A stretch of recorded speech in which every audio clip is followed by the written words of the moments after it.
Minhas bonecas e meus bonecos queridos, todos vocês são mais uma vez muito bem-vindos aqui ao canal Bonecópolis. Tá tudo bem com vocês? Espero que sim. Nesta terça eu vou abordar um assunto que já estava me incomodando há um bom tempo e eu acho que de alguma forma todo mundo aqui que coleciona já parou para pensar nisso e se incomodou também, né?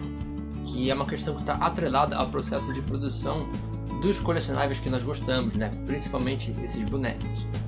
E chegou a hora de eu comentar sobre isso e como essa questão às vezes sai um pouco de controle com um caso bem recente. A questão que eu quero abordar aqui é a questão dos bonecos e o merchandising. Tá, Sérgio, mas que problemática é essa? Bom, ela está atrelada tanto aos brinquedos quanto aos personagens que eles representam, né? Eu observei uma situação outro dia, né, e eu nunca tinha pensado até então em fazer um vídeo falando sobre isso, mas agora eu acho que vale a pena falar, porque é alguma coisa que eu sempre percebi que me incomodava, mas agora ficou muito forte. Do que eu estou falando? Bora lá que eu vou explicar. Bom, como vocês sabem, eu sou um grande fã de Tokusatsu, Super Sentai, Metal Hero, Kamen Rider. Especificamente falando aqui de Kamen Rider, tá para estrear um novo Kamen Rider, que é o Gavo, né, que vai substituir o Gotchard, que está atualmente em exibição no Japão. Já tem as imagens, para variar é um tema exótico, né, que vai ser doces. O problema não é a temática de doces, porque Kamen Rider já teve tudo que é tema. Você teve o Gain, que era sobre frutas, por exemplo, né, todo mundo estranhou na época, mas funcionou. Teve o Exceed, que tinha aquele visual estranho. Eu venci a problemática do visual do Exceed, que era sobre videogames, e funcionou. Só que aí chegou o Gavo. E uma coisa que eu vejo com frequência agora é que o brinquedo é divulgado antes da série. Você tá vendo aí o vídeo, né? E aí você observa como é que funciona o cinto, que ele tem formato de chocolate, doce, e aí tem aquela caixinha que ele pega, aí tem a manivela no cinto.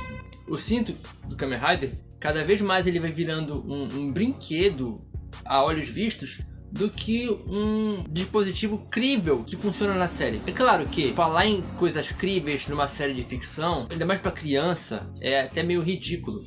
Mas assim, você observa em Star Wars um sabre de luz. Você vê ele funcionando no filme primeiro, depois você vai observar o brinquedo dele, que é uma coisa mais simplificada, não é tão parecido. Claro que existem os sabres mais deluxe, né, hoje, mais FX. Ainda hoje, na verdade, ainda fazem aqueles mais simples. Tu vê o que é um brinquedo e você vê o que é um produto de verdade, né? Me incomoda muitas vezes em que a Bandai, por exemplo, ela coloca muito esse fator brinquedo, né? Porque a Bandai ajuda, alavanca as produções. Então, cada vez mais, o que se vê em séries, não só de Kamen Rider, mas também de Sentai, tu tá vendo muito propaganda de brinquedo e não um brinquedo que é inspirado em algo. O brinquedo ele já é pronto antes da série. Claro, primeiro vamos começar com uma coisa. A Bandai sempre fez isso, não só com séries live action, mas também animes. Os brinquedos de cavaleiros surgiram antes da série. E não vou falar só do Japão. Tipo, se você vai para os Estados Unidos, Mattel, He-Man começou como um brinquedo. Então, não é uma coisa tão estranha. O problema é quando fica muito na cara. Quando fica muito evidente a questão do merchandising envolvida, fica feio. Quando eu olho para He-Man e G.I. Joe, que foram transições, foram processos, né? Não foi um planejamento. Foram coisas que foram criadas para tentar alavancar as vendas. Tem casos em que fica muito na cara. Isso eu vou citar aqui, por exemplo, no Ocidente. Citando Star Wars de novo. Eu já falei aqui do Star Wars Episódio 1, quando eu fiz o review outro dia. E tem uma cena no Episódio 1 que todo mundo sabe que ela praticamente serviu para vender um jogo de videogame, que é a corrida de Pod Racer do Anakin, lá em Tatooine. Claro que ela tá lá, tá fluida, tá funcionando no filme, mas ela acaba sendo uma preparação para que depois se lance aquele jogo para a plataforma na época do Nintendo 64. Quando fica muito evidente, ou quando o merchandising pesa muito sobre o produto, eu acho complicado. Por exemplo, quando a exigência de mercado ela afeta o formato da produção, o sentido da produção. Não é vendável para crianças. Um ótimo exemplo que eu posso citar também: Batman no cinema. Os dois primeiros filmes do Burton, que saem daquela atmosfera sombria, que eu não vou dizer que é a ideal para o Batman, porque o Batman se adapta a qualquer abordagem. Isso ficou mais do que provado. Só que Tim Burton seguia uma linha mais sombria, gótica, dark, e aí houve uma pressão de executivos, grupos familiares que começaram a falar, mas principalmente merchandising, que falava assim: o pinguim é nojento, ele cospe uma baba lá verde, tudo. Como é que a gente vai vender isso em brinquedinhos para as crianças e tal? Houve uma pressão. Tim Burton pegou corda, saiu. E o Michael Keaton não quis voltar, porque se o Tim Burton não estava lá, ele também não queria ficar. E aí passaram pro Joe Schumacher. Joe Schumacher foi tão criticado na época, e a gente sabe que o Schumacher, Deus o tem em bom lugar, fazia ótimos filmes Um Dia de Fúria, Tempo de Matar, Garotos Perdidos, mas havia uma pressão que ele fizesse um Batman mais leve. É claro que em entrevistas ele falava que era uma visão dele, não era tão simples assim. Havia uma pressão para que ele desse uma suavizada, pressão de merchandising. Se não houvesse essa pressão, talvez o Burton tivesse ficado, talvez tivéssemos mais filmes com uma qualidade superior. E eu gosto dos filmes do Schumacher, sim, eu vou admitir isso.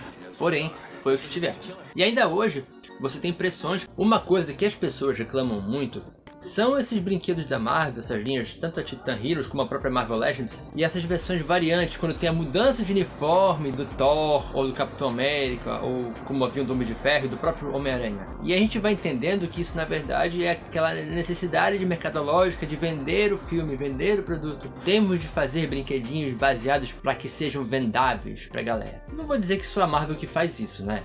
A própria Mattel com He-Man faz isso. Aquelas várias versões do esqueleto do He-Man que saíram em Origins, eu acho que só o Battle Armor do He-Man que apareceu em Revolution, eu acho que botaram até como uma forma de homenagem, porque tinha aparecido na linha clássica dos brinquedos da Mattel, Vintage, né? E agora eles botaram para dizer, tá aqui, a gente lembrou de vocês. E Star Wars é um outro caso, porque todos os personagens que você vê ali nas linhas realmente aparecem. Mas aí o merchandising faz o que? Ele espreme todo mundo que aparece naquele filme. Pode ser em 2 horas de filme, pode ser em 6 segundos, ele aparece como boneco em algum momento. Para chegar aos finalmente e concluir o que eu tô falando, vamos ser realistas, né? Ninguém faz bonecos, essas linhas, por amor à camisa ou amor aos personagens. É o lucro que fala, né, para as empresas. Vamos vender porque o cara é fanático, o cara vai comprar, o cara vai querer completar. Os completistas têm essa vulnerabilidade e aí eles se aproveitam. Vamos exprimir todo o suco da franquia em produtos. E isso se aplica principalmente aos colecionáveis que nós amamos. É natural, a gente sabe disso, nós sempre soubemos. E quanto mais velhos ficamos, mais a gente sabe. E tudo bem, se a gente se agradar daquele produto, a gente tem que comprar mesmo, né, se a gente tiver condições. Nem sempre eu tenho, mas enfim, isso é outra história. A questão é, quando fica muito evidente essa questão do merchandising e você vê ela interferindo diretamente no resultado final do produto, é complicado. Seja um boneco, uma roupa diferente, uma réplica de um artefato, na produção, que aquilo ali é um brinquedão pronto para ser vendido, aí fica feio. E aí cabe ao departamento responsável ter um momento de insight, e eu tô falando aqui especificamente desse caso do Kamen Rider Gav, de pensar, peraí, isso não tá ficando estranho? Mas por enquanto, vamos aproveitando o que gostamos, mas com essas ressalvas. Queria saber de vocês, concordam comigo? Isso incomoda vocês também? Já tinham visto essa questão do Gav? Se vocês gostam de Tokusatsu, deixa nos comentários. Gostou do vídeo? Deixa o seu like. Descobrir o canal agora? É fã de colecionáveis em geral? Se incomoda com essas questões que nem eu me incomodei e coloquei aqui? Eu queria que você aproveitasse para se inscrever, conhecer o canal e sabe o que mais? As minhas redes sociais interligadas com esse conteúdo do YouTube. Beleza, pessoal? Então é isso. Muito obrigado pela visita e até o próximo vídeo aqui no canal Bonecópolis.